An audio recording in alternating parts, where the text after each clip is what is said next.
I stood outside the glass entrance of the Grand Marlowe Hotel, my hotel, watching the reflection of two women who once carried my loyalty like a crown. My wife, Eva, in a silk ivory dress, and her sister, Clara, in her predictable designer arrogance. They stood beneath the gold-lettered sign that read, "Marlowe Luxury, Exclusive Entry." Eva tilted her chin at me, that practiced smirk curving her lips. "This entrance isn't for outsiders," she said, her voice dripping with mock sympathy. Clara snorted. "Let's not embarrass the family, David. You don't belong here anymore." I let the insult land. I even smiled, because they had no idea. Not that I could enter, not that I owned everything they stood on. The marble beneath their heels, the chandelier above their heads, even the perfume they bought on the company's card. Their blindness was my masterpiece.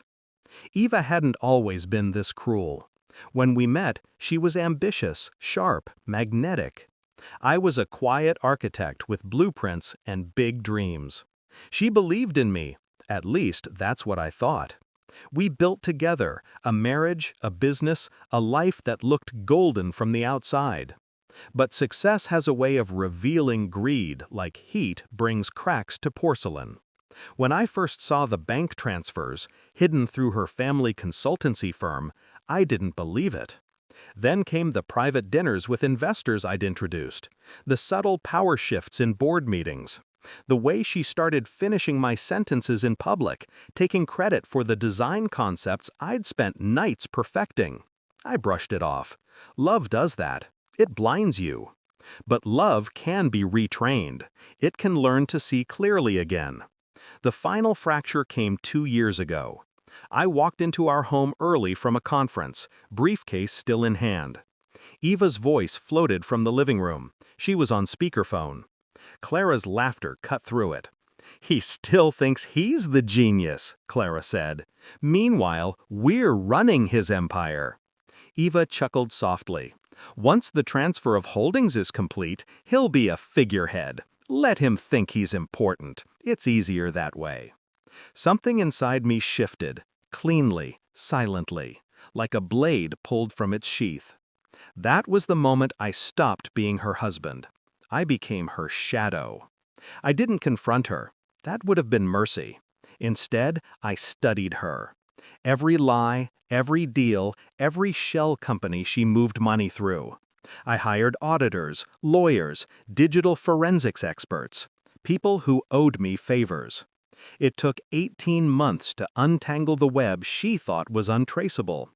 18 months of patience, calculation, and quiet rage. While she built her image as CEO of Marlowe Holdings, I built something greater: control. I bought out the silent partners she ignored.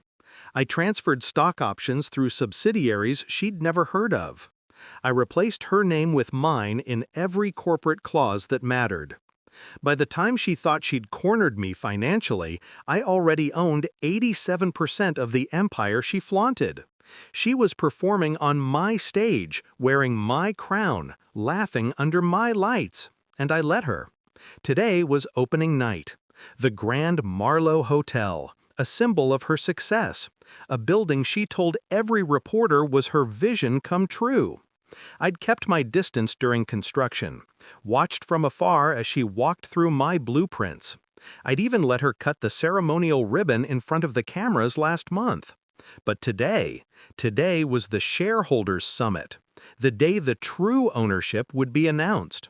I arrived quietly, in a tailored black suit, no entourage. She saw me and assumed I'd come to beg, maybe to plead for a position. "Security," Eva called over her shoulder, eyes glinting with triumph. "Please escort this man off the property." I could feel the eyes of bystanders on us, the press, her investors. I stayed silent. Then, from inside, my security chief, Grant, appeared. His build was imposing, his face unreadable. He walked toward us. Eva folded her arms smugly. "Make sure he doesn't cause a scene," she said. Grant stopped beside her, turned his gaze toward me. Then he bowed his head slightly. "Mr. Marlowe, your car is ready in the private bay. Do you want me to bring the board in now?" Her smirk evaporated. "Excuse me?" Grant's tone remained professional. "The board meeting is in the executive lounge, ma'am. Mr. Marlowe's ownership documents were verified this morning. He's requested your attendance." Clara blinked, whispering, "What is he talking about?" I stepped forward, calm and deliberate. "It means," I said, "you've been running my business, spending my money, living in my house.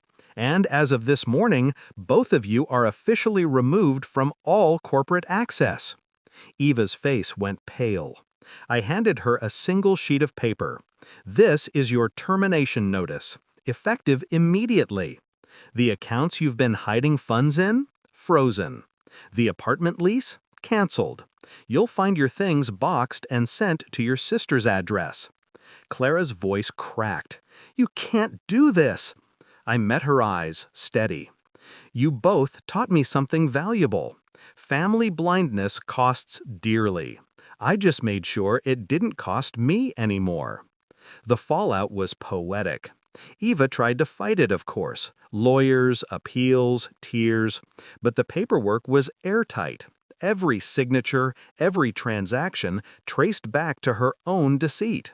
The press turned on her within days. The visionary CEO became the face of scandal. As for me, I didn't celebrate. I just returned to the rooftop lounge one night, the same one she'd banned me from entering. I watched the city lights flicker below, the glass reflection showing a man reborn. Grant approached quietly. "Everything handled, sir. The company's clear." I nodded. "Good." He hesitated. "Do you want the penthouse stripped? Her things?" "Leave it," I said. "Let the emptiness remind her what ambition without loyalty feels like." Now when I see my reflection in those mirrored doors, I don't see the man she betrayed. I see the man who learned, who built, who waited. And when I think of her laughter that day, how she mocked me in front of my own empire, I don't feel anger anymore, just clarity. Because love may blind you, but betrayal, it teaches you to see.